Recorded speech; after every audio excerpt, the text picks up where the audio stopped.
Radhe Radhe, welcome back to my channel গ্রাম্য lifestyle ব্লগে। তোমরা সবাই কেমন আছো? আশা করি সবাই ভালো আছো। তোমাদের আশীর্বাদে আমিও খুব খুব ভালো আছি। আবারও নিয়ে চলে এসেছি তোমাদের কাছে পার্ট 2। তোমরা যারা যারা এখনও অবধি পার্ট 1 দেখোনি, আমার এই ভিডিওর ডেসক্রিপশন বক্সে লিঙ্ক দেওয়া আছে, গিয়ে দেখে আসতে পারো। তো চলো, তোমরা যারা এই চ্যানেলে নতুন, তোমরা প্লিজ চ্যানেলটা সাবস্ক্রাইব করে দিও।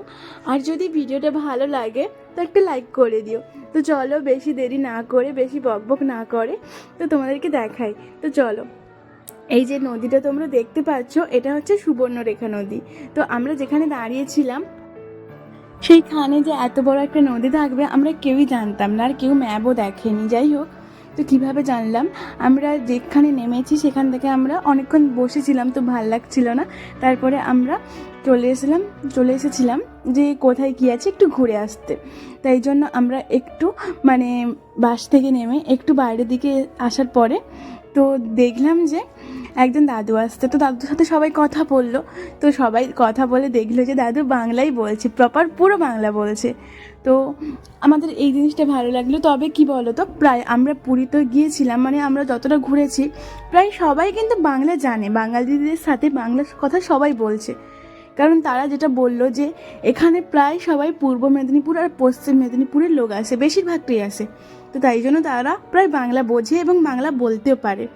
তো যাই হোক, তো তারপরে ওই দাদুটা বললো যে এই পাশেই নদী আছে, সুবর্ণরেখা নদী, খুব বড় নদী। তো আমরা জানতাম না, তো সবাইও আসেনি। তো সবাই ওই বাসে বসেছিল, কেউ কাজ করছিল, যেহেতু রান্না হচ্ছিল।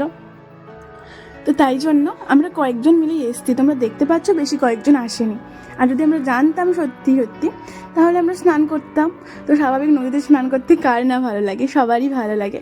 তো সবাই নদীতে স্নান করতে আসতো। যাই হোক, তো তারপরে আমরা চলে এসেছিলাম। আর এই যে দেখো, এই জায়গাগুলো মানে পুরো বালিতে ভর্তি, আর এই জায়গাগুলো জল উঠে আসে পুরো। তার প্রমাণ তোমরা একটু আগে দেখেছিলে যে একটু একটু ভেজা ভেজা ছিল। যাই হোক, আমি সেটা পেরিয়ে চলে এসেছি, মানে তখন সেটা বলিনি। তো এই যে দেখো তোমরা, সবাই এসছে এবং সবাই খুব ঘুরছিল, আর প্রচণ্ড রোদও বেরিয়েছিল। এই যে দেখো, নদীর জলটা সত্যি বলতে খুব খুব ফ্রেশ ছিল। আর আমরা এখন বর্তমান ছিলাম ওইখানে যে, তো ওটা ছিল উড়িষ্যা রাজ্যে, আমরা ঢুকে গিয়েছিলাম। তো তারপরে তোমরা দেখো এই সিনারিগুলো কত সুন্দর লাগছিল। সত্যি বলতে আমরা ভাবতেও পারিনি যে এই পাশে একটা এত বড় নদী, এবং তাও আবার সুবর্ণরেখা নদী। তোমরা কারা কারা এসেছো এই নদীতে এবং স্নান করেছো, প্লিজ কমেন্টে জানিও। তো আমার তো খুব ভালো লাগলো। তো এখানে কেউ ছিল না, তো অনেকটা দুপুর হয়ে গেছিলো। আমরা যখন গিয়েছিলাম তখন বাজে প্রায় 12:30 ওইরকম হবে, আর 45 মতন হবে। তো তাই জন্য তেমন কেউ ছিল না, আর আশেপাশেও লোকজনকে দেখতে পাইনি। আমরা সবাই এসেছিলাম। এই যে দেখো, জলটা কতটা ফ্রেশ ছিল, আর এতটা রোদ হয়েছিল না, সত্যি খুব খুব গরমও লাগছিল। আর সবাই কিন্তু অনেকটা এনজয় করেছে, প্রায় মানে যারা যারা এসছে অনেক ফটো ক্লিক করেছে, আমিও তুলেছি স্বাভাবিক। তো আমি বেশি ভিডিও করেছি, কারণ আমার ভিডিও করাটা খুব ইম্পর্টেন্ট ছিল, তোমরা জানো আর আমিও জানি। যাই হোক, তো তারপরে এই যে দেখো, আমি এখানে একটু চেক করছিলাম যে জলটা আসে কিনা। তো আমি একটু চাপ দিচ্ছিলাম ওই বালিগুলোর ওপরে। তো পা সরিয়ে নেওয়ার পরেই দেখো পুরো জল জমে গেছিলো, যে দেখো তোমরা বুঝতে পারবে। তারপরে আমি হাত দিয়ে দেখছিলাম, তো পুরো এইভাবে জল হয়ে গেছিলো। যাই হোক, তো জলটা কিন্তু খুব ফ্রেশ ছিল, আমার তো খুব ভালো লাগলো। আর তোমাদের যদি ভিডিওটা ভালো লাগে, এখনই বলছি কারণ শেষ হয়ে যাবে, আর এতটা অবধি দেখে নিয়েছো মানে আশা করি তোমাদের ভালো লেগেছে। তো তাই জন্য এতটা দেখেছো, একটা লাইক করে দিও। আর তারপরে আমরা বাড়ি যাচ্ছিলাম। তো এই যে দেখো, বাড়ি যাওয়ার পথে এই ফুলটাই, গাছটাকে চিনি, তবে গাছটার নাম জানি না। তবে গাছটা আমি মানে কি বলতো আগে দেখেছি, তারপরে কয়েক বছর আমি দেখিনি। যাই হোক, গাছটার ফুলটা আমার খুব ভালো লাগছিল, আর এর কোনো গন্ধ নেই। তো গাছটার ফুলটা দেখো কত সুন্দর লাগছে। তো তোমরা কারা কারা এই গাছটাকে চেনো, প্লিজ কমেন্টে জানিও। তারপর আমরা বাড়ি চলে যাচ্ছিলাম চারিদিকে।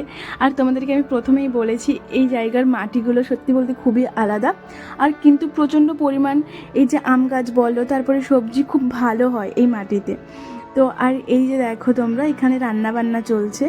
তো এই যে দেখো তোমরা, মাছও হচ্ছে এবং নিরামিষও হচ্ছে, যেহেতু আর মানে সেই দিনটা আমরা কোনো এতে যাব না, মানে কি বলো তো, আমরা কোনো মন্দিরে যাইনি, তার জন্য সেদিন মাছ হয়েছিল। তো যাই হোক, আমরা মাছ খাইনি, তবে আমরা মন্দিরে এসেছি, মন্দিরের নামে রওনা দিয়েছি, তাই জন্য আমরা মাছ খাইনি ওই দিন। তো যারা নিরামিষ খায় তাদের জন্য নিরামিষও রান্না হয়েছিল। তো তোমাদেরকে আমি সবটাই দেখাবো। তো চলো, ওই দিকটাই দেখো আমাদের বাস দাঁড়িয়ে আছে, হয়তো তোমরা দেখোনি, তোমাদেরকে দেখাবো আমি। আর এদিকে দেখো সবাই সবজির জন্য, মানে সবজি কাটছে রান্নার জন্য, তো ভুল হয়ে যায়। তো ওইদিকে দেখো, তো ওই দিকটায় আমাদের বাস আছে, পুরো রোডের কাছেই দাঁড়িয়েছে। তো তারপরে সবাই খেতে বসে গেছে। এই যে দাদাটা, এটা আমাদের বাড়ির পাশের দাদা, তোমরা আগের ব্লগে দেখেছো। আর এটা আমার দিদান, তো ভালোভাবে দেখা যাচ্ছিল না, তো এটা আমি। তো এই যে দেখো বসেছে, মানে খেতে বসেছি। তো তারপরে সবাই বসে গেছে, মানে অনেক জায়গা ছিল তো। আর যেখানে দাঁড়িয়েছিল ওটা হচ্ছে হোটেল, তো হোটেলেই দাঁড়িয়েছিল। ওখানে অনেক বাস যাত্রীরা আসে, আর এনারা জানে যে কোন জায়গাটায় দাঁড়ালে রান্না করতে পারে, তো খেতে পারে। তো এই জন্য ওই জায়গাটা ভালো করে দাঁড়িয়েছিল, ভালো করে রান্না করে খেয়ে দিয়ে তারপরে আবার জিনিসপত্র গুছিয়ে আবার মানে রওনা হয়েছে। তো আজকে রান্না হয়েছিল যে দেখো, আলু ভাজা, ডাল আর একটা পটলের তরকারি। আর যারা মাছ খাবে তাদের জন্য মাছ রান্নাও হয়েছে। তো তোমাদের আজকের ব্লগটা কেমন লাগলো প্লিজ কমেন্টে জানিও, একটা লাইক করে দিও যদি ভালো লাগে। আর তোমরা কারা কারা আমাদের মতন পুরী যাওয়ার পথে এত সব কিছু দেখেছো প্লিজ কমেন্টে জানিও। টাটা, রাধে রাধে।